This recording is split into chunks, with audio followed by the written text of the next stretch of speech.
श्री गणेशाय नमः। श्री सरस्वती नमः। श्री सीतारामाय नमः। श्री हनुमंताय नमः। वक्रतुंड महाकाय सूर्यकोटि समप्रभ निर्विघ्नं कुरु मे देव सर्वकार्येषु सर्वदा। मनोजवं मारुतुल्यवेगं जितेन्द्रियं बुद्धिमतां वरिष्ठं वातात्मजं वानरयुक्तमुख्यं श्रीरामदूतं शरणं प्रपद्ये। नमः पार्वतीपति हर हर हर हर महादेव। ज्ञानीनां अग्रगण्यं बुद्धिमतां वरिष्ठं विद्यावान अतुलित बलधामं महावीर विक्रम बजरंगी रामदूत अशा हनुमंताचं चरित्र आपण वर्णन करीत आहोत, श्रवण करीत आहोत, गात आहोत। या अगोदरच्या सत्रात आपण पाहिलं की हनुमंतरायांनी कशा कशा प्रकारे पराक्रम केले होते, युद्धामध्ये कसे केले होते आणि रामचंद्र प्रभूचा राज्याभिषेक झाला त्याच्यानंतर सुद्धा त्यांनी कशा कशाचा प्रकारे पराक्रम केला होता हे आपण पाहिलं। श्री शनिदेवाची कथा आपण ऐकली। श्री शनिदेव जे आहेत ते सर्वाच्या राशीला येतात। मग त्यांनी पण हनुमंताला म्हणाले होते की मी तुमच्या राशीला येतो, परंतु हनुमंतराय म्हणाले मी ब्रह्मचारी आहे, माझ्या राशीला येऊन का उपयोग। तरीसुद्धा शनिदेव ऐकत नव्हते। मग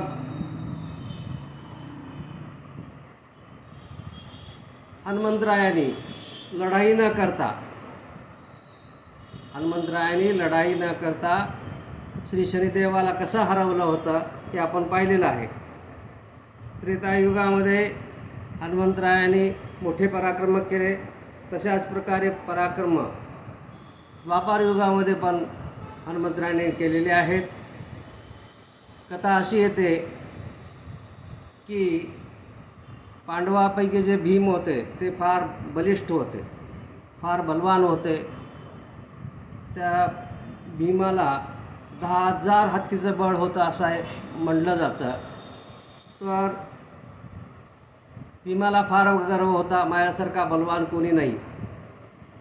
मग हनुमंतरायांनी काय केलं की याच्या गर्वाचं हरण करावं, गर्व नष्ट करावा, जो अभिमान आलेला आहे तो नष्ट करावा। या हेतूने त्यांनी काय केलं, एक जंगल होतं, त्या जंगलातून भीम जात होते। वाट छोटी होती, 1-2 मनुष्यच त्या वाटेने जाऊ शकत होते। मग हनुमंतराय काय केले, त्या छोट्या वाटेच्या एका कडेला बसले, म्हातारं रूप घेतलं, केस पांढरे झालेले आहेत, म्हातारं रूप घेतलेलं आहे, वाटेच्या कडेला बसले आणि आपली शेपटी त्यांनी वाटेवरती टाकली। त्याच वाटेने भीम येत होते। भीम आल्यानंतर त्यांनी पाहिलं की एक म्हातारा वानर बसलेला आहे आणि त्याची शेपटी वाटेवरती पडलेली आहे। मग हनुमंतरायाने काय केलं की आपण थोडं ध्यानात बसावं म्हणून ध्यानात बसले।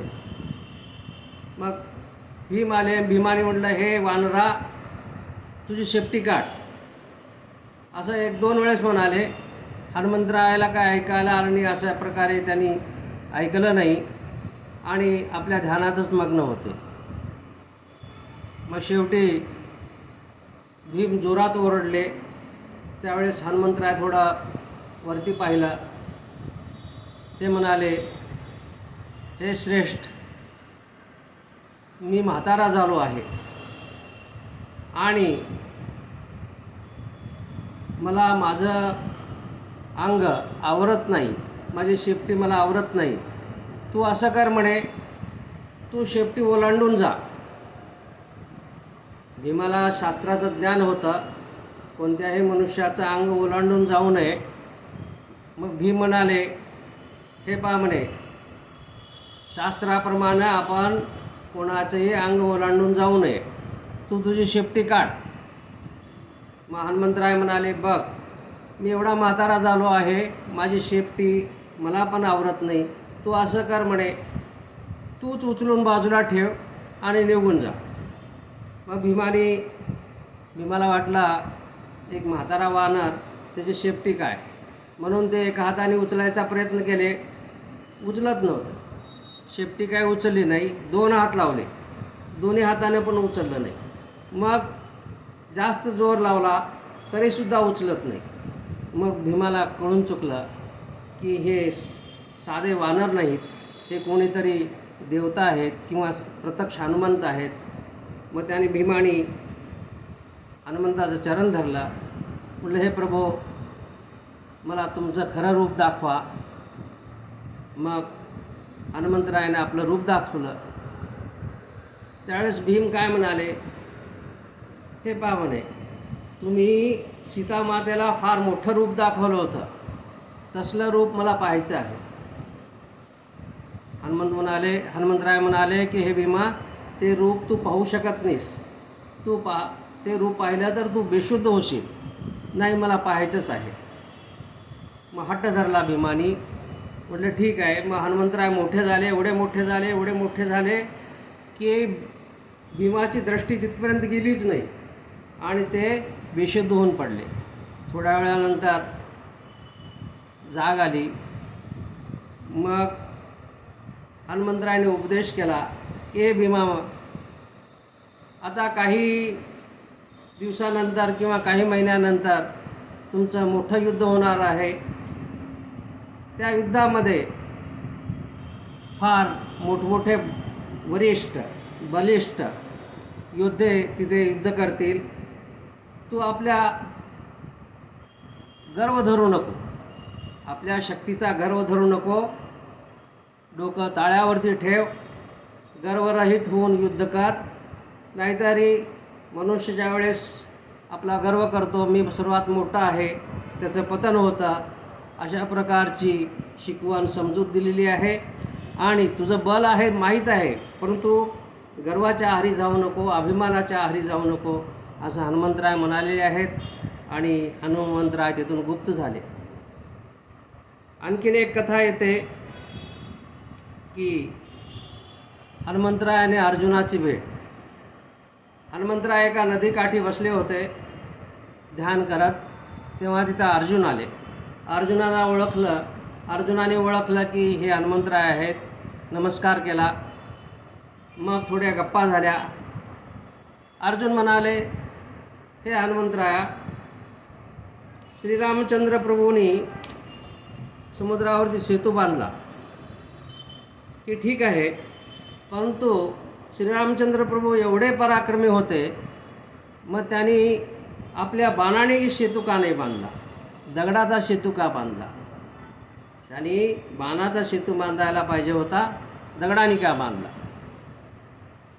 हनुमंतराय म्हणाले, हे बघ अर्जुना, तिथे मोठमोठे वानर होते, एवढे मोठे वानर होते की बाणाचा सेतू जो आहे तो काही टिकला नसता.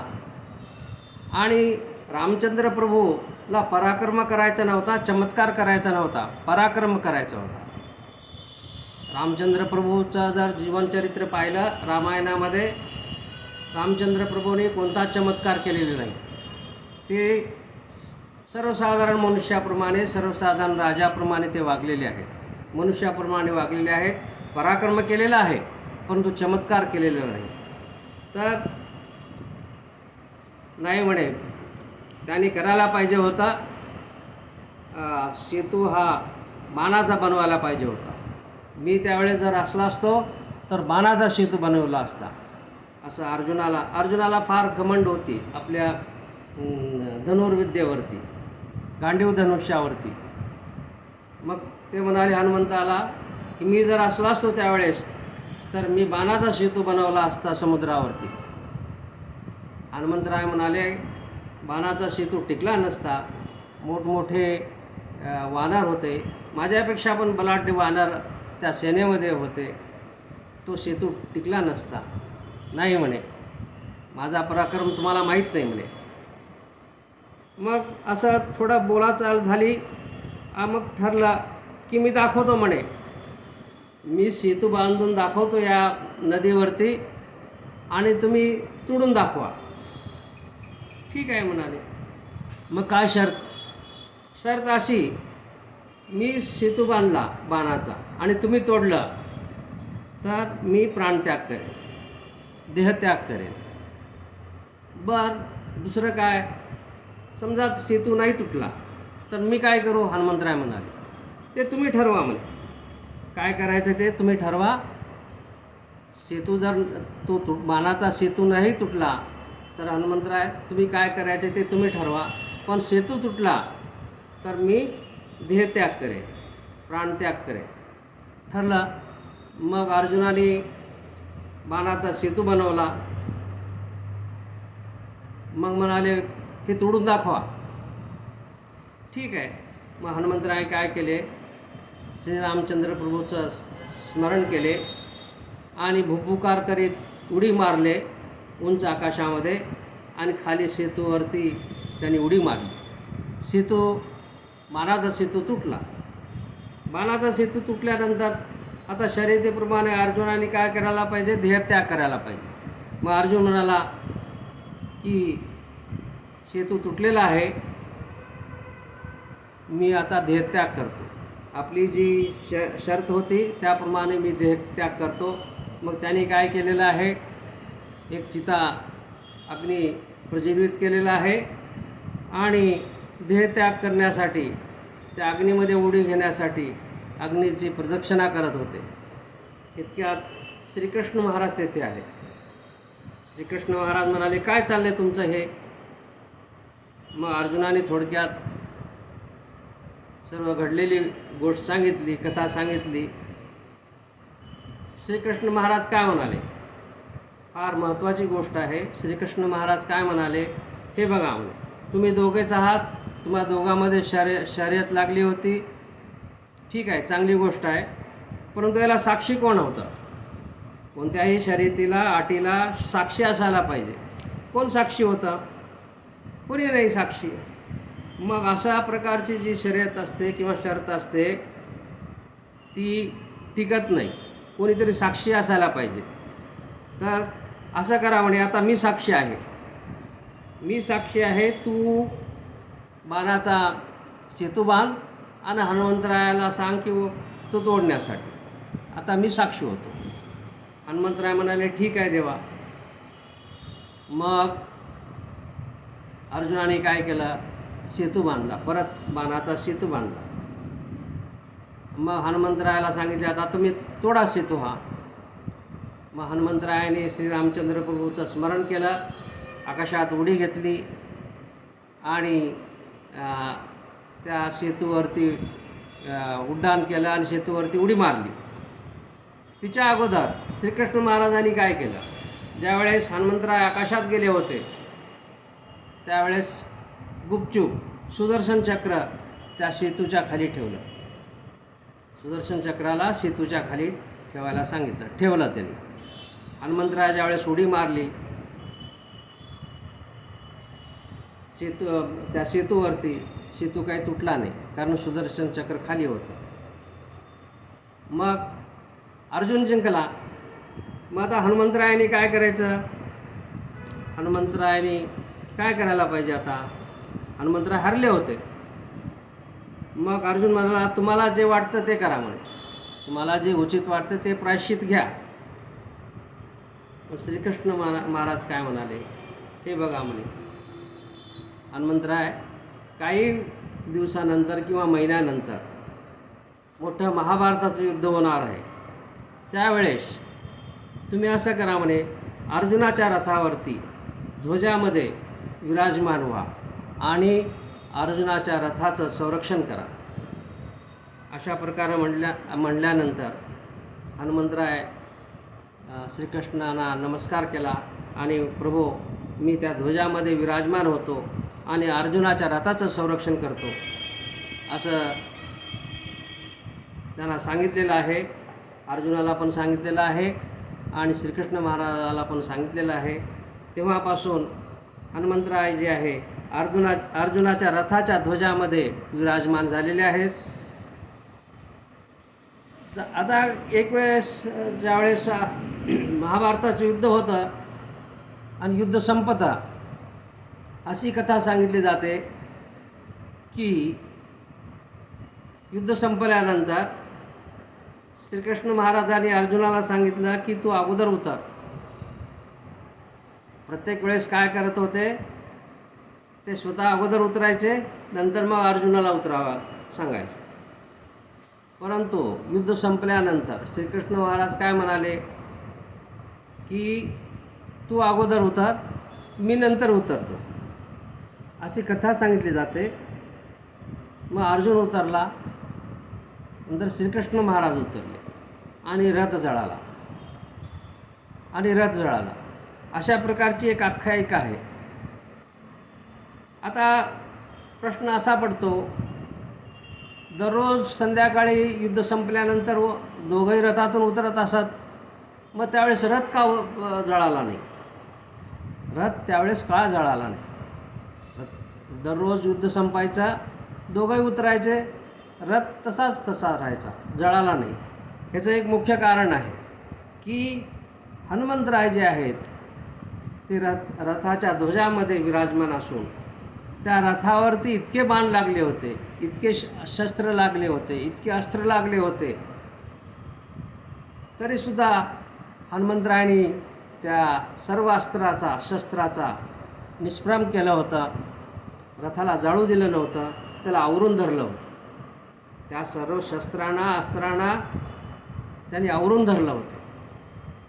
परंतु ज्यावेळेस युद्ध संपल्यानंतर अर्जुन प्रथम उतरले, नंतर श्रीकृष्ण महाराज उतरले आणि जेव्हा श्रीकृष्ण महाराजांनी हनुमंतरायाला निघून जाण्यासाठी सांगितलं आणि हनुमंतराय त्या ध्वजामधून जेव्हा निघून गेले तेव्हा रथ जळाला.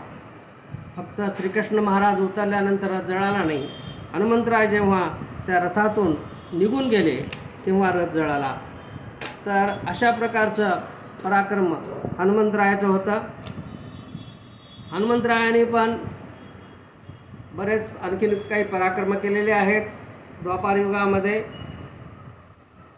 श्रीकृष्ण महाराजाकडे कोण होते? गरुड होते आणि सुदर्शन पण होते. सुदर्शन चक्र जे आहे ते पण श्रीकृष्ण महाराजाकडे होतं. श्रीकृष्ण महाराजाला समजून चुकलं की गरुडाला आणि सुदर्शनाला पण फार गर्व आलेला आहे, याचं गर्वाचं हरण करावं. मग त्यांनी एक युक्ती केली. श्रीकृष्ण महाराजांनी द्वारकेत राहत होते. श्रीकृष्ण महाराजांनी गरुडाला बोलवून घेतलं आणि गरुडाला म्हणाले की हे बघ गरुडा, तू असं कर म्हणे, गंधमादन पर्वतावरती जा, तिथं हनुमंतराय तपश्चर्या करत बसलेले असतात आणि त्यांना सांग की श्रीकृष्ण महाराज द्वारकाधीश तुम्हाला बोलवत आहे, लवकर जा आणि लवकर त्यांना घेऊन ये.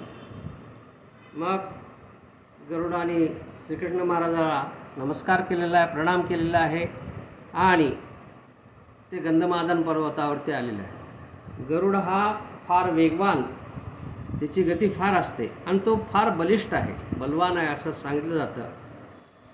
मग गंधमादन पर्वतावरती गरुडाचं आगमन होतं. हनुमंतरायांनी पाहिलं, ते ध्यानात बसले होते, उठले ते आणि गरुडाला प्रणाम केला आणि इथे येण्याचं कारण विचारलं.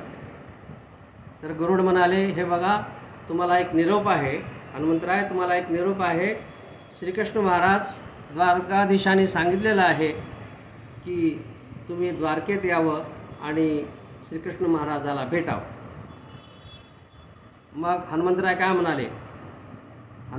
म्हणाले, बघा हे बघ गरुडा, मला श्रीकृष्ण महाराज कोण आहेत माहीत नाही, द्वारकाधीश पण कोण आहेत माहीत नाही, मला फक्त श्रीराम माहीत आहे, मी काय येणार नाही. मी इथेच गंधमादन पर्वतावरती श्रीरामाची भक्ती करत आहे, श्रीरामाचा जप करत आहे, त्याचं ध्यान करत आहे. मग कितीही सांगितलं तरी गरुड काय ऐकणार. गरुड म्हणाले, तुम्ही चलाच असं सारखं हनुमंताच्या पाठी लागले. मग हनुमंतरायाने काय केलं, गरुडाला असं पकडलं, एका हाताने पकडलं आणि भिरकावून दिलं. ते गेले द्वारकेच्या समुद्रात, गरुड जाऊन पडले. मग म्हणजे काय फजिती झाली आहे. मग आले श्रीकृष्ण महाराजाकडे. श्रीकृष्ण महाराज विचारलं गरुडाला, हनुमंतराय कुठे आहे? हनुमंतराय येत नाही. ते काय म्हणाले, श्रीकृष्ण कोण आहे, द्वारकाधीश कोण आहे मला माहीत नाही, मी काय येणार नाही, मी रामभक्त आहे, मला श्रीरामाशिवाय दुसरं कोण माहीत नाही. असं म्हटल्यानंतर श्रीकृष्ण महाराज म्हणाले, अरे गरुडा, त्या हनुमंतराला सांगायला पाहिजे होता, श्री रामचंद्र प्रभूच आता श्रीकृष्ण म्हणून अवतार घेतलेले आहेत, असं सांगितलं असतं तर ते नक्की आले असते. त्यांना काय सांगायला पाहिजे होतं, द्वारकाधीश म्हणायला पाहिजे नको होतं.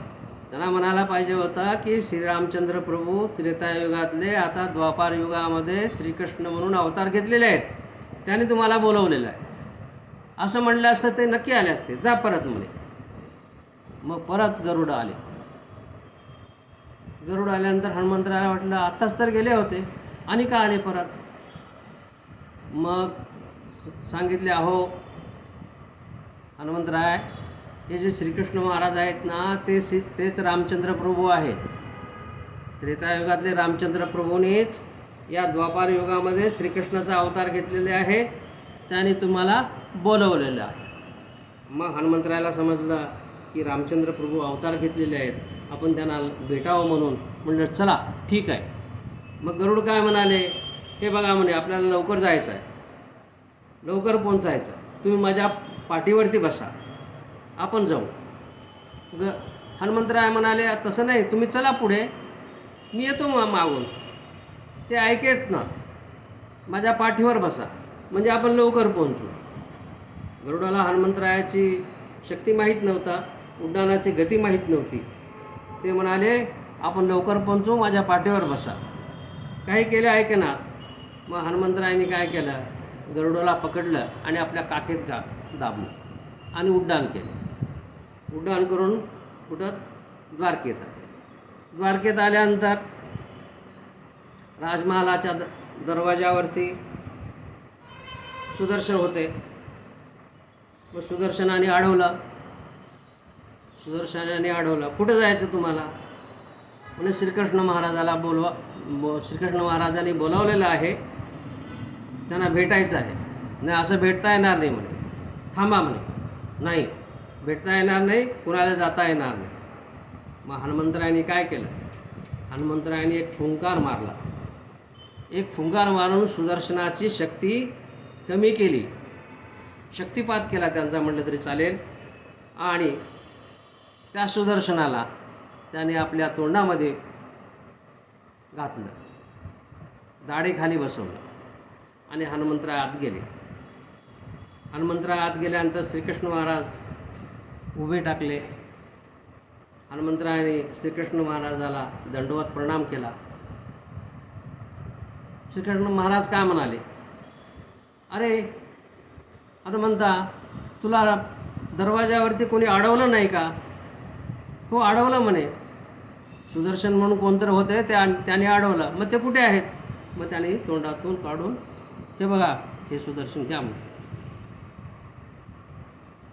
तोंडातून त्यांनी सुदर्शनाला काढलं. मग गरुड कुठे आहेत. गरुड नाही आले. हो आहेत म्हणे, काकेतून काढलं, हे काय म्हणे गरुड. अशा प्रकारची हे गर्व जो आला होता गरुडाला, माझ्यासारखा बलवान, माझ्यासारखा वेगवान कोणीच नाही. आणि सुदर्शनाला गर्व आला होता की माझ्यासारखा तेजस्वी कोणीच नाही. अशा प्रकारचं गर्वहरण श्रीकृष्ण महाराजांनी हनुमंतरायाच्या तर्फे ह्या दोघांचंही गर्वहरण केलेलं आहे. अशा बऱ्याच कथा येतात. आणखीन एक मोठी कथा येते की हनुमंतराय यांनी श्रीराम कथा लिहिली होती. वाल्मिकी रामायण, वाल्मिकीने श्रीराम कथा लिहिली हे माहीत होतं, परंतु हनुमंतरायांनी पण एक श्रीरामाची कथा लिहिली होती, मोठी कथा होती. श्रीरामचंद्र प्रभूचा राज्याभिषेक झाला होता. हनुमंतरायाला काही काम नसायचं. मग ते काय करायचे, हिमालयामध्ये जायचे, तपश्चर्या करायचे, रामराम करायचे आणि वेळ मिळाला की श्रीराम कथा दगडावरती, शिळेवरती आपल्या बोटाच्या नखानं ते लिहायचे. मग असं कथा लिहिली गेली. इकडे वाल्मिकी ऋषीने पण कथा लिहिली होती रामायणाची. मग ते त्यांना काय वाटलं की आपण महादेवाला ही कथा दाखवावी आणि महादेवाने योग्य आहे म्हटल्यानंतर मग आपण जगामध्ये प्रसिद्ध करावे असं वाल्मिकी ऋषीला वाटलं आणि ते हिमालयात गेले. हिमालयात गेल्यानंतर तिथं पाहिलं त्यांनी की एका दगडावरती पण कथा लिहिलेली आहे आणि हनुमंतराय कथा लिहित आहेत. मग ती कथा वाचून, हनुमंतरायाने लिहिलेली कथा वाचून वाल्मिकी ऋषी थोडे खिन्न झाले. वाल्मिकी ऋषी खिन्न झाल्यानंतर हनुमंतरायाने विचारलं, हे ऋषी आपण खिन्न का झालात? वाल्मिकी ऋषी काही बोलेना. मग खोदून विचारल्यानंतर वाल्मिकी ऋषी म्हणाले, हे हनुमंता, मी एक रामायणाची कथा लिहिलेली आहे, परंतु तुझी कथा वाचल्यानंतर माझी कथा ही जी आहे तुझ्या कथेपुढे नगण्य आहे, काहीच नाही. जर तुझी कथा जनमानसामध्ये प्रचलित झाली तर माझी कथा कोणी वाचणार नाही, तर ऐकणार नाही. ठीक आहे म्हणे. हनुमंतरायाला समजलं, हे ऋषी काही चिंता करू नका म्हणे. त्यांनी काय केलं,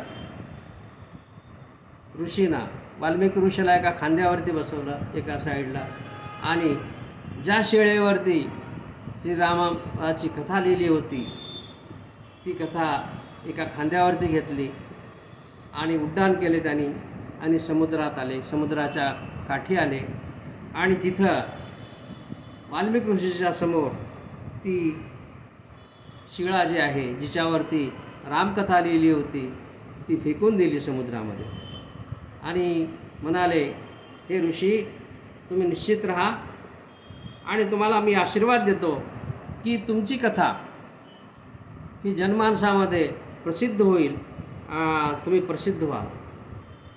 तुम्ही चिंता करू नका, माझी कथा जी आहे ती आता समुद्रामध्ये बुडालेली आहे. अशा प्रकारचा मोठा पराक्रम हनुमंतरायाने केलेला आहे. पराक्रमी तर होतेच होते, बुद्धिमत्तां वरिष्ठम ज्ञानीनाम अग्रगण्यम म्हणतात असे प्रकारचे हनुमंतराय होते. हनुमंतरायाचं चरित्र कितीही गायलं, कितीही केलं तरी काही कमी पडत नाही, त्याला अंत नाही. आता आपण जे चरित्र पाहिलं त्या चरित्रावरून आपण काय घ्यायला पाहिजे बोध? आपल्या संसारामध्ये या चरित्रावरून काय बोध घ्यायला पाहिजे? तर हे पहा म्हणे, हनुमंतराय ज्यावेळेस थोडे मोठे झाले, 4-5 वर्षाचे झाले होते, त्यांचं यज्ञोपवीत झालं, तर त्यावेळेस त्यांच्या मनामध्ये तीव्र इच्छा होती की आपण शिक्षण घ्यावं. आणि ते मातेला नेहमी म्हणायचे, मला शिक्षण घ्यायचं आहे, मला सूर्याकडे जायचं. ही अशा प्रकारची तीव्र इच्छा लहान मुलामध्ये असायला पाहिजे शिक्षण घेण्याची. आणि ज्यावेळेस हनुमंतराय सूर्यनारायणाकडे शिक्षण घेण्यासाठी गेले तर त्यावेळेस बरेच कष्ट त्यांना सहन करावं लागले होते. सूर्यनारायणाने आपल्या रथावरती हनुमंतरायाला काय बसू दिलं नव्हतं. सूर्यनारायण पुढे जात होते, हनुमंतराय त्यांच्याबरोबर मागे मागे चालत होते. म्हणजे हनुमंतरायाची गती केवढी होती, एवढ्या कष्टाने सूर्याबरोबर चालत चालत त्याने ज्ञान प्राप्त करून घेतलं. तर हे आपण आपल्या लहान मुलांनी याच्यावरनं धडा घ्यायला पाहिजे की शिक्षणाची एक जिज्ञासा असायला पाहिजे, तीव्र जिज्ञासा असायला पाहिजे, तेव्हा शिक्षण मिळतं. आणखीन एक गुरुदक्षिणा म्हणून सूर्यनारायणाने सांगितल्याप्रमाणे ते सुग्रीवाबरोबर राहिले. ते घरी परत पण नाही गेले, मातेला वडिलांना पण नाही भेटले. सरळ गुरुची आज्ञा म्हणून ते सुग्रीवाबरोबर राहिले. हा एक मोठा बोध आहे की गुरुची आज्ञा प्रमाण म्हणून गुरु जे सांगतील त्याप्रमाणे वागलं तर आपलं कल्याणच होतं. गुरुचं ऐकलं. श्री हनुमंतरायाने सूर्यनारायण गुरु त्यांचं ऐकलं, त्यामुळं श्रीरामचंद्र प्रभूची भेट त्यांना झाली. हे मोठं यश होतं. गुरुची आज्ञा ऐकावी, आपलं कल्याणच होतं. मोठ्याची लहान मोठ्या आपले जे आईवडील आहेत हे सर्व त्यांचं ऐकावं, आपलं कल्याणच होतं. परंतु आजकालची नवीन पिढी थोड्या वेगळ्या प्रकारे वागत आहे. ज्यावेळेस ते कॉलेजमध्ये जात नाही तोपर्यंत ठीक आहे, परंतु ज्यावेळेस कॉलेजमध्ये जातात त्यावेळेस वेगळ्याच प्रकारचे विचार करतात. त्यांना काय वाटतं की आपण फार हुशार झालो. ते मातापित्याचं ऐकत नाही, गुरुचं ऐकत नाही. ते एक नवीन शब्द आलेला आहे, स्पेस. प्रत्येकाला आम्हाला स्पेस पाहिजे. स्पेस म्हणजे स्वातंत्र्य. परंतु हे जे वय असतं ते वय परिपक्व नसतं, अपरिपक्व असतं. त्यावेळेस विचार एवढे प्रगल्भ झालेले नसतात. तर माझ्या मताप्रमाणे तुम्ही जर आईवडिलाचं, गुरुचं, श्रेष्ठ मनुष्याचं जर ऐकलात तर तुमचं नक्की कल्याण होईल. नुसतं मॉडर्न म्हणण्याच्या मागे लागून आपण स्वतःचाच नुकसान करून घेतो. हे लहान मुलांनी, कॉलेजला गेलेल्या मुलांनी ओळखायला पाहिजे. एवढी बुद्धी तीक्ष्ण झालेली नसते, परिपक्व झालेली नसते. हनुमंतराय काय केलेले आहेत आता आपण पाहिलं. हनुमंतरायाची कार्यपद्धती काय होती. मी एक स्टार पद्धती सांगितली होती. स्टार म्हणजे स्टॉप, थिंक, ॲक्ट आणि रिव्ह्यू. तशा प्रकारे हनुमंतराय कार्य करायचे. कोणतेही कार्य करत असताना थांबायचे, अगोदर त्याच्यावरती विचार करायचे, मग कार्य करायचे, नंतर त्याचं परीक्षण करायचं, रिव्ह्यू करायचं. ही स्टार पद्धत प्रत्येकाने आपल्या जीवनामध्ये, लहान कार्य असो मोठं कार्य असो, ती वापरावी. त्याचा नक्की फायदा होतो. आणखीन एक त्यांच्याकडून एक गुण घ्यायचा. एक मोठं कार्य करत असताना त्या मोठ्या कार्यासाठी जे पूरक कार्य असतात ते पूरक कार्य आपण करावं. जसं हनुमंतरायाने सीतामातेचं शोध घेण्याचं मुख्य कार्य केलं, पण त्या अनुषंगाने बरीच छोटी मोठी कामं केलेली आहेत, पूरक कामं केलेली आहेत. हा आपण धडा त्यांच्याकडनं घ्यावा की मोठं कार्य करत असताना छोटे मोठे कार्य करावेत. आणखीन एक मोठा गुण की हनुमंतरायाचा की जे षटविकार आहेत आणि अहंकार आहे याच्यावरती त्यांनी विजय प्राप्त केलेला होता. आपण पाहिलं मायानगरी जी लंका आहे त्या लंकेमध्ये हनुमंतराय विचलित झाले नाही, मोहित झाले नाही. रागावरती त्यांनी नियंत्रण ठेवलं होतं. ज्यावेळेस रावण सीतामातेला मारण्यासाठी तलवार उपसली होती त्यावेळेस हनुमंतरायाने आपला क्रोध आवरला होता. त्यांनी क्रोधावरती, कामावरती, मोहावरती, षड्विकारावरती विजय प्राप्त केला होता. अशा प्रकारची शिकवण हनुमंतरायाकडनं घ्यावी आपण.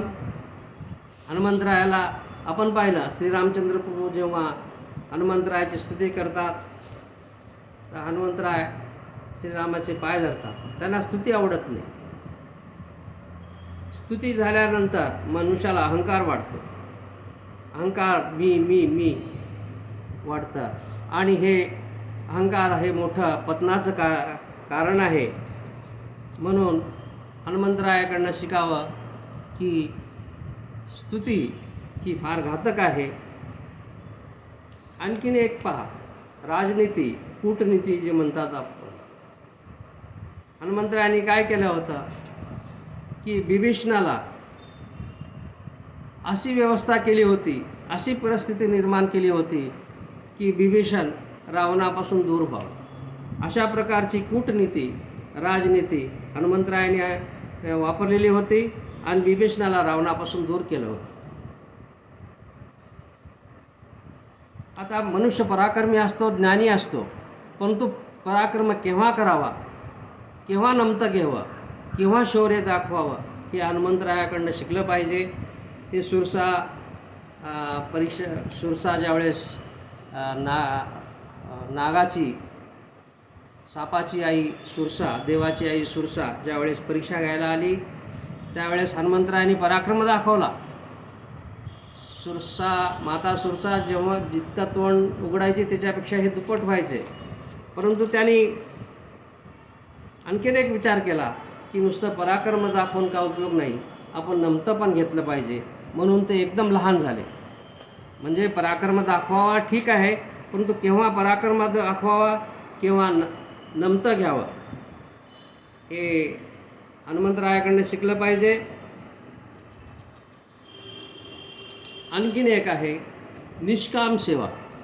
हनुमंतराय श्रीरामचंद्र प्रभूची निष्काम सेवा करतात, निष्काम भक्ती करतात. हनुमंतरायांना रामचंद्र प्रभूकडनं किंवा सीतामातेकडनं काहीच अपेक्षा नव्हती, काहीच फक्त आणि फक्त भक्ती आणि सेवा.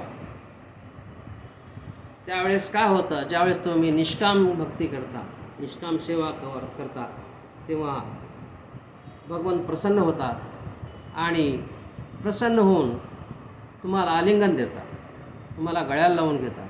माझ्या मताप्रमाणे ही सर्वात श्रेष्ठ साधना आहे, श्रेष्ठ भक्तीचा उच्चतम शिखर आहे. भगवंतानी आपल्याला गळ्याला लावून घ्यावं, आलिंगन द्यावं, ही सर्वात श्रेष्ठ उच्चतम स्थिती आहे, शिखर आहे भक्तीचं, असं मी जाणतो. अशा प्रकारे हनुमंतरायाचं कार्य झालेलं आहे. ज्यावेळेस श्रीरामचंद्र प्रभूचा राज्याभिषेक झाला, आता हनुमंतरायाला काही काम उरलं नाही, पण ते काय करायचे की हिमालयात जायचे किंवा गंधमादन पर्वतावरती जायचे आणि प्रभूचं नामस्मरण करीत, ध्यान करीत, साधना करीत बसायचे. म्हणजे याचा अर्थ असा की आपलं कार्य संपलं. आपलं कार्य संपल्यानंतर काय करावं, भगवंताची भक्ती करावं, नामस्मरण करावं, ध्यान करावं, धारणा करावं. हे आजकालच्या सिनियर सिटीजनला घेण्यासारखा हा गुण आहे. शेवटपर्यंत आजकाल काय होतं, शेवटपर्यंत सिनियर सिटीजन काम करत राहतात, आपला कार्यभार मुलाकडे देत नाही. सर्व सत्ता आपल्याकडेच असावी असं वाटतं त्यांना. सर्व घराची सत्ता, बाकीची सगळी सत्ता आपल्याकडेच असावी, मुलांनी काही करू नये. पण तसं नाही आहे. तुमचं कार्य संपलं, बस झालं, आता तर सत्ता ही मुलांना द्या आणि आपण रामराम करत बसा. हे हनुमंतरायाकडनं शिकलं पाहिजे. कितीही चरित्र गायला तर कमीच आहे. तर येथेच मी अल्पविराम देतो. रामचंद्र हनुमंताच्या चरित्राला तिच्या अगोदर थोडं आपण हनुमान चालिसाचं पठण करू आणि अल्पविराम देऊ. हनुमान चालिसाचा प्रारंभ. श्री गुरुचरण सरोज रज निज मन मुकुर सुधारी, वर्णव रघुवर विमल जसो जो दायको फलचारी, बुद्धिहीन तनु जानिके सुमरो पवन कुमार, बल बुद्धि विद्या देहि मोहि हरु कलेश विकार. सियावर रामचंद्र की जय, पवन सुत हनुमान की जय. तुलसीदास महाराज की जय। जय जय हनुमान ज्ञान गुण सागर, जय कपीसति लोक उजागर। रामदूत अतुलित बल धामा, अंजनी पुत्र पवन सुत नामा। महावीर विक्रम बजरंगी, कुमति निवार सुमति के संगी। कंचन बरण विराज सुवेशा, कानन कुंडल कुंचित केसा। हाथ वज्र और ध्वजा विराजे, कांधे मूज जनेऊ साजे। शंकर सुवन केसरी नंदन, तेज प्रताप महाजगवंदन। विद्यावान गुणी अति चातुर, राम काज करिबे आतुर। प्रभु चरित्र सुनिबे को रसिया, राम लखन सीता मन बसिया। सूक्ष्म रूप धरि सिंह दिखावा, विकट रूप धरि लंक जरावा। भीम रूप धरि असुर संवारे, रामचंद्र जी के काज सवारे। लाए सजीवन लखन जी आए, श्री रघुवर हर्षि उर लाए। रघुपति के ने बहुत बड़ाई, तुम मम प्रिय भरत सम भाई। सहस बदन तुमरो यश गावे, अस्कै श्रीपति कंठ लगावे। सनकादिक ब्रह्मादि मुनिसा, नारद सारथ सहित ऐसा। जम कुबेर दिक्पाल जाहते, कवि कोविद कवि सके कहाते। तुम उपकार सुग्रीव कीना, राम मिलाए राजपद दीना। तुमरो मंत्र विभीषण माना, लंकेश्वर भय सब जग जाना। जुग सहस्र योजन पर भानु, लील्योताहि मधुर फल जानु। प्रभु मुद्रिका मेली मुख माहे, जल दिलांदी गए अचरज नाहि। दुर्गम का जगत के जेते, सुगम अनुग्रह तुम रे तेते। राम दुआरे तुम रखवारे, होत न आज्ञा बिनु पैसारे। सब सुख लहे तुम्हारी शरणा, तुम रक्षक काहू को डरना। आपन तेज समारो आपे, तीनों लोक हाँकते कापे। भूत पिशाच निकट ने आवे, महावीर जब नाम सुनावे। नासे रोग हरे सब पीरा, जपत निरंतर हनुमत बीरा। संकट ते हनुमान छुड़ावे, मन करो वचन ध्यान जो लावे। सब पर राम तपस्वी राजा, तिनके काज सकल तुम साजा। और मनोरथ जो कोई लाए, सोई अमित जीवन फल पावे। चारों जुग प्रताप तुम्हारा, है प्रसिद्ध जगत उजियारा। साधु संत के तुम रखवारे, असुर निकंदर राम दुलारे। अष्ट सिद्धि नवनिधि के दाता, असवर दीन जानकी माता। राम रसायन तुमरे पासा, सदा रहो रघुपति के दासा। तुमरे भजन राम को पावे, जन्म जन्म के दुख बिसरावे। अंत काल रघुपर पुर जाई, जहाँ जन्म हरि भक्त काई। और देवता चित्त न धरी, हनुमत से सरसु करी। संकट कटे मिटे सब पीरा, जो सुमरे हनुमत बलबीरा। जय जय जय हनुमान गोसाई, कृपा करो गुरुदेव के नाई। जो शत बार पाठ कर कोई, छोटी बंदी महासुख होई। जो यह पढ़े हनुमान चालीसा, हो सिद्धि साकी गौरी सा। तुलसीदास सदा हरि चेरा, कीजे नाथ हृदय डेरा। पवन तनय संकट हरण, मंगल मूर्ति रूप। राम लखन सीता सहित, हृदय बसु सुरभूप। सियावर रामचंद्र की जय, पवन सुत हनुमान की जय। तुलसीदास महाराज की जय। ओम नमः शिवाय। नमः पार्वतीपति हर हर हर हर हर महादेव। ओम शांति शांति शांति।